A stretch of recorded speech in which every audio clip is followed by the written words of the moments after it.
নমস্কার দাদুরা, কেমন আছেন সবাই? থালাপতি বিজয়ের লিও কি সত্যি লিও নাকি বাড়তি? এলসিইউ এর ইউনিভার্সে আর কত সুপারস্টার সুপার হিরোদের দেখা মিলবে? ভাবতেও আমার গা শিউরে উঠছে। সবাই জানাবো আজকের ভিডিওতে, ততক্ষণ সবাই লাইক দিয়ে সাথেই থাকুন। তাহলে আজকে যেগুলো জানাবো তার একটা লিস্ট বানিয়ে নিয়ে চলুন।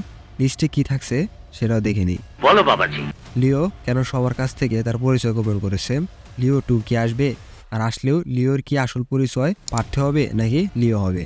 লোকেশ কাঙ্গারাজের এলসিইউ এর মানে কি?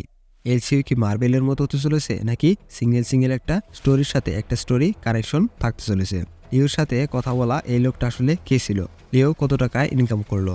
এই সব প্রশ্নের উত্তর জানার চেষ্টা করব আজকের ভিডিওতে। তো চলুন শুরু করি আজকের ভিডিও।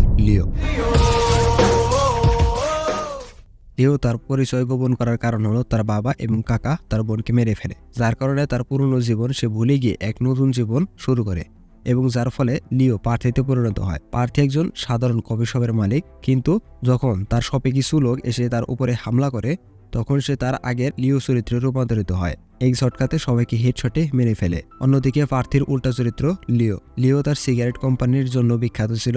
সে সবসময় মারপিট থেকে শুরু করে ড্রাগ স্মাগলিং সবকিছুই করত, কিন্তু তার বোন মারা যাওয়ার পরে সবকিছু ছেড়ে সে নতুন জীবন শুরু করে এবং প্রার্থী নামে পরিচয় সে বড় হয়। লিও 2 আসার সম্ভাবনা থাকলেও সেটা অনেক কম, তাহলে উপায়? কারণ লোকেশ কাঙ্গারাজের হাতে বর্তমানে যে সব সিনেমা আছে সেগুলোর সিকোয়েন্স তৈরি করতে করতে অনেক সময় লেগে যাবে। যেমন এলসিইউ ইউনিভার্সের মধ্যে রোলেক্স, কাইথি 2, বিক্রম 2 এগুলোর কাজ শেষ হওয়ার পরে সম্ভবত লিও 2 আসার সম্ভাবনা থাকতে পারে, যা একটা লম্বা সফরও বলতে পারেন। লোকেশ কাঙ্গারাজের এলসিইউ মানে হচ্ছে লোকেশ সিনেমাটিক ইউনিভার্স, যা লক্কিভার্স নামেও পরিচিত। মূলত বিক্রম, কাইথি, লিও, রোলেক্স এগুলো সবগুলোই লোকেশ সিনেমাটিক ইউনিভার্সের অংশ, যার কারণে লোকেশ ইউনিভার্স একটা বিশাল জায়গা জুড়ে ছড়িয়ে আছে বলাই যায়। এলসিইউ মূলত কোনো মার্বেল ইউনিভার্সের হবে না, কারণ হলো মার্বেল সিনেমাগুলো সিজন বা সিরিজ আকারে রিলিজ পায়। সেদিকে একটা ক্যারেক্টারের চরিত্র অন্য একটা ক্যারেক্টারের চরিত্র থেকে উন্নত লেভেলের হয়ে থাকে, কিন্তু এদিকে এলসিইউ এর সিনেমাগুলো সিঙ্গেল হিসেবে সিনেমা হলে রিলিজ পায়, যার এফেক্ট খুবই কম সময়ের জন্য হয়। তো এটাই বলা যায় যে এলসিইউ কোনো মার্বেলের মতো সিজন বা সিরিজ আকারে রিলিজ হবে না। একটা স্টোরি অন্য একটা স্টোরির সাথে শর্ট কানেকশন থাকলেও থাকতে পারে, জাস্ট এইটুকুই। নিঃসন্দেহে তুই ঠিক কথা বলেছিস। এর থেকে বেশি ইম্প্যাক্ট পড়বে না। আর সিনেমা শেষে যখন প্রার্থীর কাছে একটা ফোন কল আসে সেটা হচ্ছে বিক্রম, কারণ আপনি যদি লিও এর কাস্টিং লিস্টে লক্ষ্য করেন তাহলে দেখবেন এজেন্ট বিক্রম শুধু ভয়েস ওভারে এন্ট্রি আছেন, অর্থাৎ প্রার্থীর কাছে যে ফোন কল আসে সেটা আসলে এজেন্ট বিক্রমই ছিল, কারণ সকল ড্রাগ স্মাগলিং আটকানোর কাজে বিক্রমের একটা বড় ভূমিকা দেখা যায় বিক্রমের সিনেমাতে। আর সর্বশেষ প্রশ্ন হলো লিও কত টাকা ইনকাম করলো? লিও যে বাজেটে নির্মাণ হয়েছিল তার ডাবল সে ইনকাম করে নিয়েছে।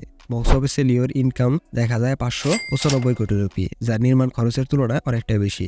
আপনারা হয়তো লক্ষ্য করে থাকবেন লিও, বিক্রম, কাইথি সিনেমাতে একটা ছোট বাচ্চা থাকে, যার থেকে বড় কাহিনী বা অ্যাকশন সিনের তৈরি হয়। ঠিক বলেছো। এবং একই সাথে ইমোশনের জায়গাটাও তৈরি হয়। লোকেশ কাঙ্গারাজের এই টপিকটা আপনি প্রায়শই তার সিনেমাতে লক্ষ্য করে থাকবেন, যা বেশ একটা ইমপ্যাক্ট ফেলে দেয় দর্শকদের মাঝে। অ্যান্ড লাস্টিক, আপনারা হয়তো অনেকেই সিনেমার কাস্টিং এর লিস্টে কেমিও এই অপশনটি দেখতে পারবেন। কোন চরিত্রের পাশে এই কেমিও অপশনটা কেন দেখা যায়? কেমিও মানে হলো একটা সিনেমাতে কিছু সময়ের জন্য অভিনয় করে থাকেন লিড ক্যারেক্টারগুলো। যেমন আপনি যদি বিক্রমের কাস্টিং লিস্টে দেখেন তাহলে দেখতে পারবেন সুরিয়া, অর্জুন দাস, হারিশ উথামান এগুলো চরিত্র খুবই কম সময়ের জন্য স্ক্রিন প্লেতে দেখা যায়, যার প্রভাব অনেক বেশি থাকে, অর্থাৎ short screen play big effect. এই স্ট্র্যাটেজিতে এখনকার বর্তমান সিনেমাগুলো নির্মাণ করা হয়, যার কারণে বেশি সময় ধরে সিনেমা চলতে দেখা যায় সিনেমা হলগুলোতে। তাহলে দ্বারা আজকের ভিডিও এখানে শেষ করছি। ভিডিও ভালো লাগলে সাবস্ক্রাইব ফলো করে দেবেন, আরও এমন ভিডিও দেখতে চাইলে চ্যানেলে ঘুরে আসতে পারেন। তো আজ আমি যাচ্ছি, দেখা হচ্ছে নতুন কোনো ভিডিওতে। ততক্ষণ সবাই ভালো থাকবেন, সুস্থ থাকবেন। Good night.